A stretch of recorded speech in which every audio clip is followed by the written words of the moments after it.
সেই বদরের যুদ্ধে হযরত আয়েশা তার নেতৃত্বে পরিচালিত হয়েছিল, তার নেতৃত্বে যুদ্ধের সকল সরঞ্জামাদি সরবরাহ করা হয়েছিল, তার নেতৃত্বে যুদ্ধে যারা আহত হয়েছিল সেই মানুষগুলোকে নার্সিং দেওয়া হয়েছিল, ট্রিটমেন্ট দেওয়া হয়েছিল। কাজে আমরা ইসলাম ধর্ম বলি, আমরা আমাদের দেশের সামাজিক অবস্থান বলি, সকল জায়গায় নারীদের একটি শক্তিশালী অবস্থান আছে এবং আমরা কোনোভাবে অস্বীকার করতে পারবো না। এই নারীদেরকে পেছনে রেখে, এই নারীদেরকে ঘরে বন্দি করে রেখে কোনোভাবে আমরা বাংলাদেশকে সামনে যেতে পারবো, এটি আমরা কখনোই মনে করি না। এবং সেই জন্যই দেশনেত্রী খালেদা জিয়া যখন দেশ পরিচালনার দায়িত্বে ছিলেন, উনি বাংলাদেশের নারীদের শিক্ষা ব্যবস্থাকে সম্পূর্ণ বিনামূল্য করে দিয়েছেন ইন্টারমিডিয়েট পর্যন্ত। প্রিয় ভাই বোনেরা, আজ সময় এসেছে আমাদেরকে দেশ গড়ার, এবং দেশ যদি করতে হয় প্রত্যেকটি নারীর পরিষ্কার কাজ মিলিয়ে কাজ করতে হবে আজকে। তা না হলে এই দেশকে আমরা আমাদের প্রত্যাশিত বাংলাদেশ হিসেবে গড়ে তুলতে পারবো না।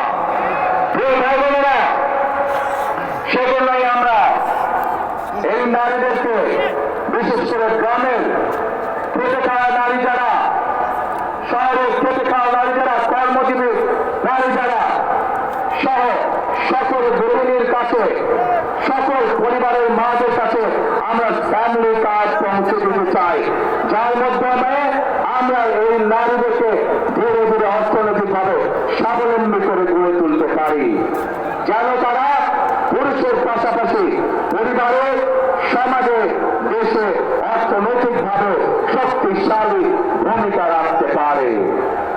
প্রিয় ভাই বোনেরা, আসুন এবার দেখি ওই যে গুপ্ত সংগঠনটির কথা বললাম, যারা বাংলাদেশের নারী সমাজকে অপমানজনক শব্দ ব্যবহার করে।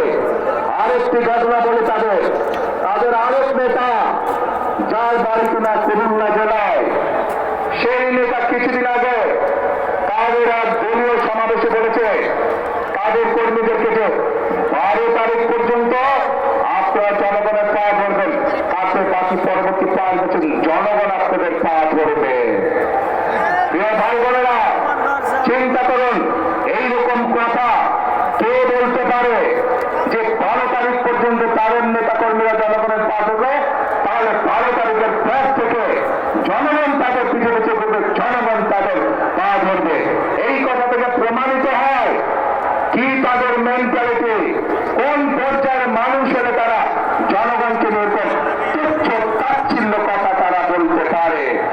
প্রিয় ভাই বোনেরা, এইসব লোক যদি নির্বাচিত হয়, এইসব লোক যদি দায়িত্ব পায়, তাহলে আজকেই আমাদের কাছে পরিষ্কার হয়ে যাচ্ছে যে জনগণের ভাগ্যের কি দুর্বিষহ অবস্থা হবে, দেশের মানুষের ভাগ্যের কি দুর্বিষহ অবস্থা হবে। যাদের মনে এই কথা এবং মনের কথাই বেরিয়ে এসছে তাদের বাস্তবে। কাজেই প্রিয় ভাই বোনেরা, এইসব গুপ্তদের বিরুদ্ধে আপনাদেরকে সতর্ক থাকতে হবে, সজাগ থাকতে হবে। যারা দেশের মানুষকে সম্মান করতে জানে না, যারা পরিকল্পনা করে রাখে যে 12 তারিখের পর থেকে তারা জনগণকে নাচে দড়ি দিয়ে ঘোরাবে, তাদেরকে উচিত শিক্ষা আপনাদেরকে দিতে হবে। এইসব গুপ্তরা সেই 86 সাল 71 সাল ইতিহাস যদি দেখি আমরা, সব সময় যারা দেশ থেকে পালিয়ে গেছে তাদের সাথে সব সময় এপাস নাহলে ওপাস, মুদ্রার এতে নাহলে অফিস হিসেবেই তারা ছিল। কাজে তাদের কাছ থেকে দেশের মানুষ ভালো কোনো কিছু আশা করতে পারে না। প্রিয় ভাই বোনেরা, বিশাল বরিশাল বিভাগ 1993 সালে বিএনপি তথা দেশনেত্রী খালেদা জিয়া সরকার এই বরিশালকে বিভাগ হিসাবে ঘোষণা করেছিলেন। প্রিয় ভাই বোনেরা, তারপরে নদীর পানি অনেক দূর গড়িয়ে গিয়েছে। আমরা এলাকার উন্নয়নে বিভিন্ন সময় বিভিন্ন কাজ করছি, কিন্তু আরো বহু কাজ করা বাকি। যেমন বরিশাল ভোলা ব্রিজ, এই কাজটি আমাদেরকে করতে হবে।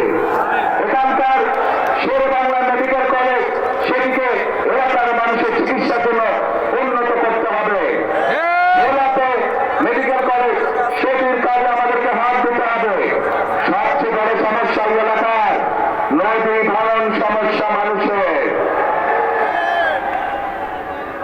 আমাদের মুরব্বী ছিলেন, যারা গত হয়ে গিয়েছেন বিভিন্ন এলাকায়, তাদের কবর ভেঙে যাচ্ছে, মসজিদ ভেঙে যাচ্ছে, বাপ দাদার পেটে বাড়ি ভেঙে যাচ্ছে।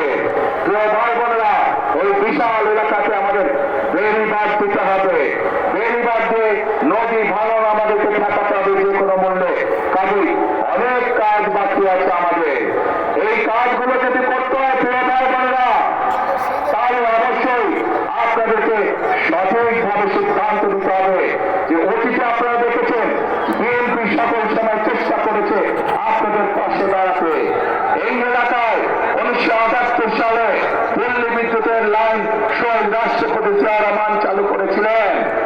কাজেই বিদ্যুতের লাইন বলুন, বরিশাল বিভাগ বলুন, এর বাইরে আরো অনেক কাজ যেগুলো বিএনপি করেছিল, কিন্তু কিছু কাজ শেষ করে দিতে পারে নাই। এর মধ্যে বিগত 16 বছর, 1 যুগেরও বেশি সময় ধরে স্বৈরাচারের শাসন আমলে অনেক কিছু জমা হয়ে গিয়েছে, যে কাজগুলো করতে হবে। রাস্তাঘাট ভেঙে ধ্বংস হয়ে গিয়েছে, স্কুল কলেজগুলোকে ভেঙে ধ্বংস হয়ে গিয়েছে, ছোট ছোট হাসপাতাল, উপজেলা স্বাস্থ্য কমপ্লেক্সগুলোতে ডাক্তারের অভাব, স্কুলগুলোতে শিক্ষকের অভাব। এই সকল সমস্যার সমাধান আমাদেরকে করতে হবে। এই সকল সমস্যার সমাধান বিএনপি তখনই করতে পারবে যখন আপনারা